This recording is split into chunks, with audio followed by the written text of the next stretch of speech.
नमस्कार दोस्तों, क्या आप भी ये गलती नहीं कर रहे क्योंकि नाखून काटने की आदत कहीं आपकी किस्मत के दरवाजे तो बंद नहीं कर रही?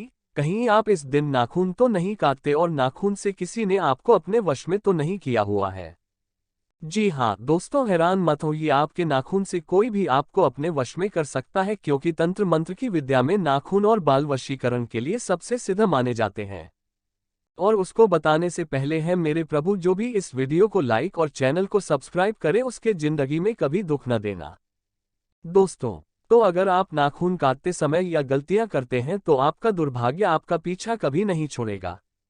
साथ ही अगर आप दुनिया को अपने इशारों पर नचाना चाहते हैं तो नाखून काटते समय ये सावधानियां जरूर बरतिएगा और नाखून को कचरे में फेंकने की जगह इस पेड़ की जड़ में डाल दीजिएगा, तो पूरी दुनिया आपके सामने घुटने टेकने पर मजबूर हो जाएगी। तो आखिर कौन से पेड़ की जड़ में डालना चाहिए आपको अपने कटे हुए नाखून? अगर आपके मन में भी यही सवाल है तो वीडियो को अंत तक जरूर देखिएगा। तो दोस्तों, स्वागत है आपका वास्तुशास्त्र ज्ञान टीवी पर। आगे बढ़ने से पहले वीडियो को लाइक जरूर कर दें, जिससे कि श्री बागेश्वर बालाजी की कृपा आप पर सदैव बनी रहे। चलिए वीडियो में आगे बढ़ते हैं। तो दोस्तों, जब भी तंत्र शास्त्र की बात आती है तो वशीकरण इसका एक मुख्य भाग होता है और किसी भी इंसान को वश में करने के लिए उसके बाल और उसके नाखून मुख्य भूमिका निभाते हैं। इसी के साथ अगर आप सनातन धर्म की तरफ देखेंगे तो आपके बाल और नाखून काटने के लिए भी कई मान्यताएं बताई गई है। कई लोगों की आदत होती है कि वह हमेशा अपनी छुट्टी वाले दिन ही नाखून काटने की सोचते हैं और नाखून काटने के बाद हम उन्हें कचरे में फेंक देते हैं।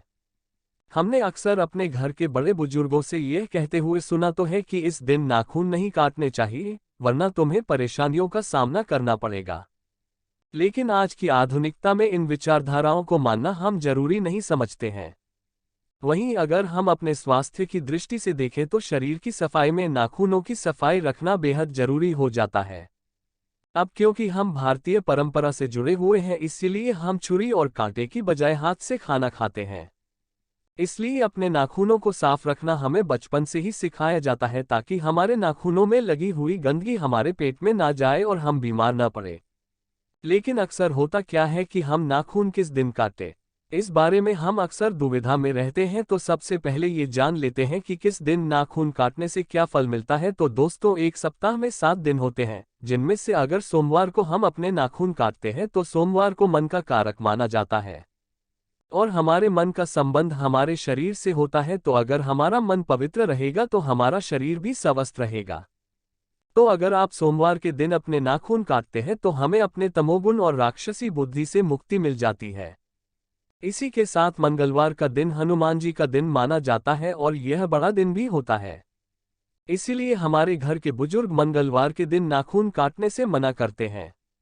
लेकिन दोस्तों, शास्त्रों में कहा गया है कि अगर आप मंगलवार को नाखून काटेंगे तो आपको अपने कर्ज से मुक्ति मिल जाती है और कर्ज से जुड़े वाद विवाद या कोर्ट कचहरी के चक्कर से भी बचा जा सकता है। साथ ही अगर आप बुधवार को अपने नाखून काटते हैं तो आपको धन लाभ होने की संभावना है कई गुना बढ़ जाती है। इसके अलावा अगर आप नौकरी पेशा वाले व्यक्ति हैं तो आपकी प्रखर बुद्धि की वजह से आपको धन लाभ होने लगता है और आपकी नौकरी में तरक्की होने लगती है। इसके बाद गुरुवार को अगर हम नाखून काटते हैं तो ये बृहस्पति का कारक होता है।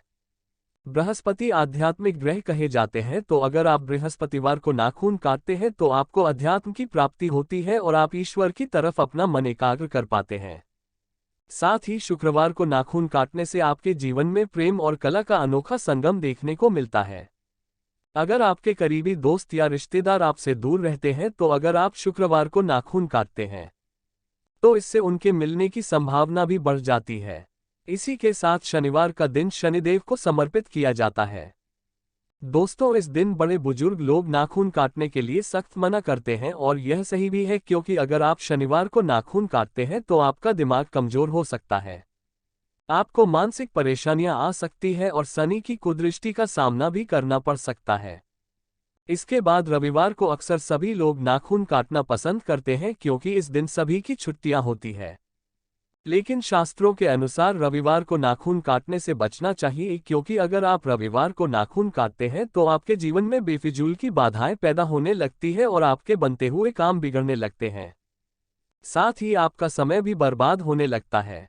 तो दोस्तों, ये थे वो दिन जिसमें आपको बताया गया कि आपको कब नाखून काटने चाहिए और कब नहीं।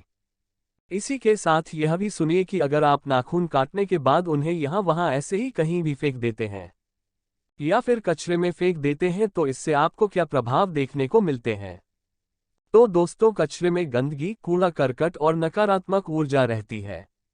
और अगर आप अपने नाखूनों को कचरे में फेंकते हैं तो आपके जीवन में भी वही सब होने लगता है, क्योंकि आपके नाखून आपके शरीर से जुड़े होते हैं और अगर यह किसी तांत्रिक के हाथ लग जाते हैं तो आपको तंत्र विद्याओं के प्रकोप का सामना करना पड़ता है।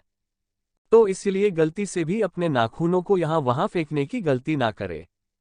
गुरुजी ने कहा है कि जो भी औरतें अपने नाखून काटने के बाद उन्हें डस्टबिन में या फिर कचरे में फेंक देती है या ऐसे ही बिखरे पड़े रहने देती है तो इससे उनके जीवन में भी वैसी ही समस्याएं देखने को मिलती है जैसे कचरे में कोई भी उपयोगी वस्तु नहीं होती। गंदगी, बदबू रहती है, उसी तरह उनकी जिंदगी में भी सब कुछ खराब होने लगता है और इसीलिए वैसे भी तंत्र विद्या का प्रभाव बहुत जल्दी देखने को मिलता है। इसीलिए हमेशा हमारे घर के बड़े बुजुर्ग स्त्रियों को उनके नाखून और बाल को सावधानी से फेंकने की सलाह देते हैं। शास्त्रों में कहा गया है कि नाखूनों को काटने के बाद आपको हमेशा उन्हें या तो जला देना चाहिए या फिर किसी पेड़ की जड़ में डाल देना चाहिए। आप शुक्रवार के दिन अपने नाखून काटिए और शनिवार के दिन उन्हें कपूर और लौंग के साथ पूरा जला दीजिए और जब उनकी राख बन जाए तो इन्हें आप अपने घर वहां अपने नाखून फेंकते हैं तो ये उसके साथ सब चीजें आप पर असर डालने लगती हैं, जिसके चलते मन बेचैन होने लगता है। तो ऐसे में यदि आपको समझ आ गया होगा कि कूड़ेदान में कटे नाखून फेंकने, नाखून काटकर कहाँ डेलन से क्या होगा। इस पेड़ के नीचे गड़ाए कटे नाखून। ऐसा माना जाता है कि नाखून को काटकर कहीं भी नहीं फेंकना चाहिए, बल्कि आपको शुक्रवार के दिन नाखून काटकर किसी बरगद के पेड़ की जड़ में गड़ा देना चाहिए। इस स्थिति में यदि आपके घर के आसपास बरगद का पेड़ नहीं है तो आप अपने नाखूनों को किसी भी पेड़ की जड़ में लगा सकते हैं। तो आपने ये जाना कि कटे हुए नाखून को कहाँ डालना विवेचना।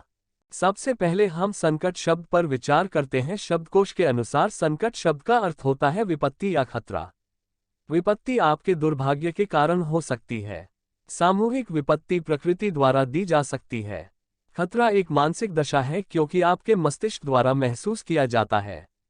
जैसे कि आप रात में सुनसान रास्ते पर जाने पर चोरों या डकैतों का खतरा महसूस कर सकते हैं। संकट का एक अर्थ होता है मुश्किल या कठिन समय।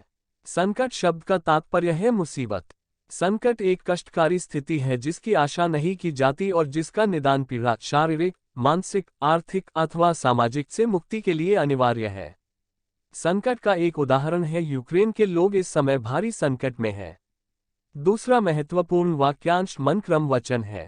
रामचरितमानस के उत्तरकांड में लिखा हुआ है, मन क्रम वचन जनित अधर जाए, सुनहि जे कथा श्रवण मन लाए, तीर्थाटन साधन समुदाय, जो बिरा ज्ञान निपुणाए। अर्थ, जो कान और मन लगाकर इस कथा को सुनते हैं उनके मन, वचन और कर्म शरीर से उत्पन्न सब पाप नष्ट हो जाते हैं।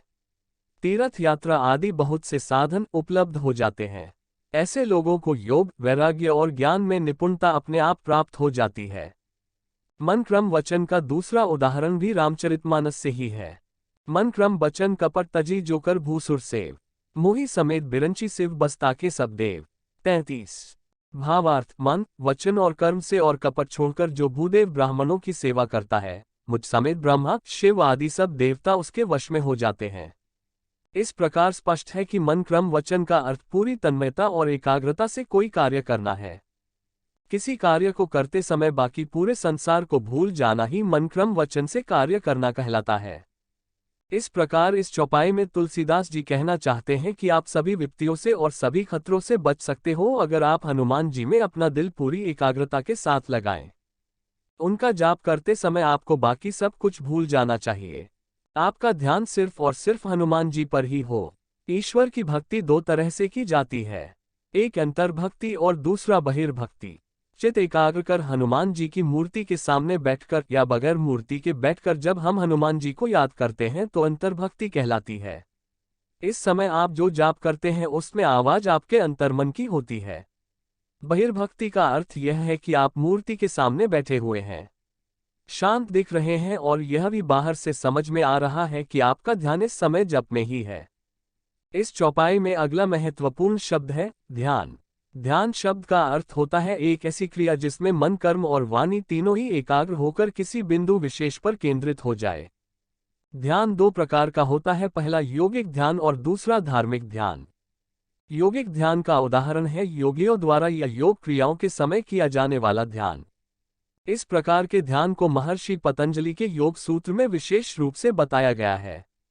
इसमें चित्त को एकाग्र करके किसी वस्तु विशेष पर केंद्रित किया जाता है। पुराने समय में विशेष रूप से ऋषि गण भगवान का ध्यान करते थे। ध्यान की अवस्था में ध्यान मग्न व्यक्ति अपने आसपास के वातावरण को और स्वयं को भी भूल जाता है। ध्यान करने से आत्मिक और मानसिक शक्तियों का विकास होता है। अगर कोई व्यक्ति ध्यान मग्न अवस्था में है तो उसे आसपास के वातावरण में होने वाले किसी भी प्रकार के परिवर्तन का असर महसूस नहीं होता है। इस प्रकार यह स्पष्ट है कि अगर आप पूर्णतया ध्यान मग्न होकर हनुमान जी को बुलाते हैं तो आपके हर संकट को महावीर हनुमान जी दूर करेंगे। ये बात केवल हनुमान जी के लिए नहीं है, ये बात समस्त महान ऊर्जा स्रोतों के लिए है। जैसे कि अगर आप देवी जी की भक्त हैं और देवी जी को ध्यान मग्न होकर बुलाएंगे तो वह अवश्य आकर आपके संकटों को दूर करेगी। धार्मिक ध्यान का संदर्भ विशेष रूप से बौद्ध धर्म से है। बौद्ध धर्म गुरुओं द्वारा इसे एक विशेष तकनीक द्वारा विकसित किया गया था। बौद्ध मठ के नियम ये कहते हैं इंद्रियों को वश में किया जाए और मस्तिष्क के अंदर घुसकर आंतरिक ध्यान लगाया जाए। हम ऐसा भगवान चाहते हैं जो कि देखता और सुनता हो, जो हमारी परवाह करे। बौद्ध धर्म में भी बोधिसत्व का सिद्धांत कार्य करता है। बौद्ध धर्म में भगवान बुद्ध स्वयं को और दूसरों को आंखें बंद करके मस्तिष्क को सत्य पर केंद्रित करके ध्यान करना सिखाते हैं, जबकि बोधिसत्व स्वयं की आंख और कान खुले रखते हैं और लोगों को मदद देने के लिए अपने हाथों को आगे बढ़ाते हैं। इस कारण जनमानस शिक्षक बुद्ध के बजाय रक्षक बोधिसत्व पर ज्यादा ध्यान केंद्रित करता है। हिंदू धर्म में हनुमान एक ऐसा स्वरूप बन गए हैं जिनके द्वारा एक परेशान भक्त उम्मीद और ताकत को वापस पा सकता है। हनुमान जी की आराधना करना, उनका ध्यान लगाना भक्तों के अंदर शक्ति प्रदान करता है। विपत्ति और संकटों से लड़ने की शक्ति यहीं पर प्रारंभ होती है। ध्यान लगाकर हनुमान जी को बुलाने से हनुमान जी द्वारा सभी संकटों का हरण कर लिया जाता है। अगली पंक्ति है, सब पर राम तपस्वी राजा, तिन के काज सकल तुम साजा। इसमें महत्वपूर्ण शब्द है श्री राम तपस्वी राजा, तिन के काज और साजा। सबसे पहले हम तपस्वी शब्द पर ध्यान देते हैं। तपस्या करने वाले को तपस्वी कहते हैं। अब प्रश्न उठता है कि तपस्या क्या है। तपस्या तप का मूल अर्थ है प्रकाश अथवा प्रज्वलन, जो सूर्य या अग्नि में स्पष्ट होता है, किंतु धीरे धीरे उसका एक रूढ़ार्थ विकसित हो गया। किसी उद्देश्य विशेष की प्राप्ति अथवा आत्मिक और शारीरिक अनुशासन के लिए उठाए जाने वाले दैहिक कष्ट को तप कहा जाने लगा। वर्तमान में हम तपस्या के इसी स्वरूप को मानते हैं। वर्तमान में तपस्या का यही स्वरूप है। साधारण तपस्वी जमीन पर सोता है, पीले रंग के कपड़े पहनता है, कम खाना खाता है, सर पर जटाजूट धारण करता है, नाखून नहीं काटता है। साधारण तपस्वी को वेद पाठी और दयालु भी होना चाहिए। उग्र तपस्वी को ग्रीष्म ऋतु में पंचाग्नि, बरसात की रात में आसमान के नीचे रहना, जाड़े में जल निवास, 3 समय स्नान, कंदमूल खाना, भिक्षाटन, बस्ती से दूर निवास तथा समस्त प्रकार के सुखों को त्याग करना पड़ता है।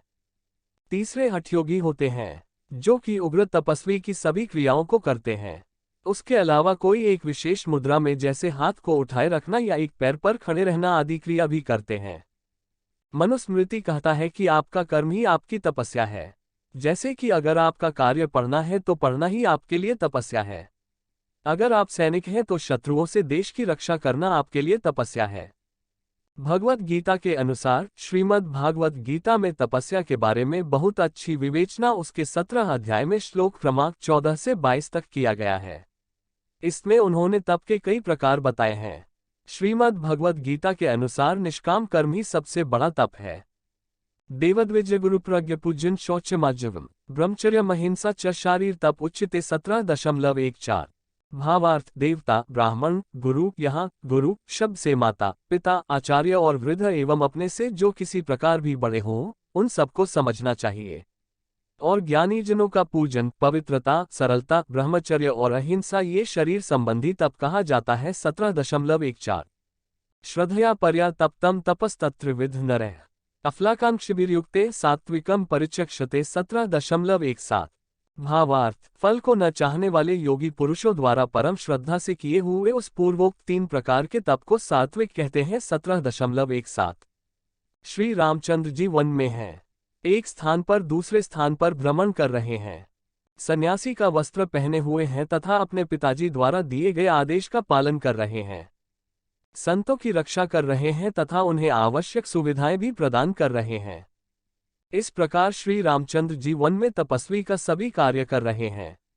श्री रामचंद्र राजतिलक के तत्काल पहले राज्य छोड़कर के वन को चल दिए, परंतु उनके बाद भरत जी ने अपना राजतिलक नहीं करवाया। श्री भरत जी ने भी पूर्ण तपस्वी का आचरण किया। वल्कल वस्त्र पहने, जटा जूट बढ़ाया आदि आदि। श्री भरत जी ने रामचंद्र जी के खड़ाओं को रख करके अयोध्या के शासन को संचालित किया। इस प्रकार अगर तकनीकी रूप से कहा जाए तो अयोध्या के राजा उस समय भी श्री रामचंद्र जी ही थे। अतः तुलसीदास जी ने उनको तपस्वी राजा कहा है। रामचंद्र जी भगवान विष्णु के अवतार थे। भगवान विष्णु का स्थान देवत्रयी में सबसे ऊपर है, इसलिए श्री रामचंद्र जी सबके ऊपर हैं। अतः ये कहना कि सब पर राम तपस्वी राजा पूर्णतया उचित है।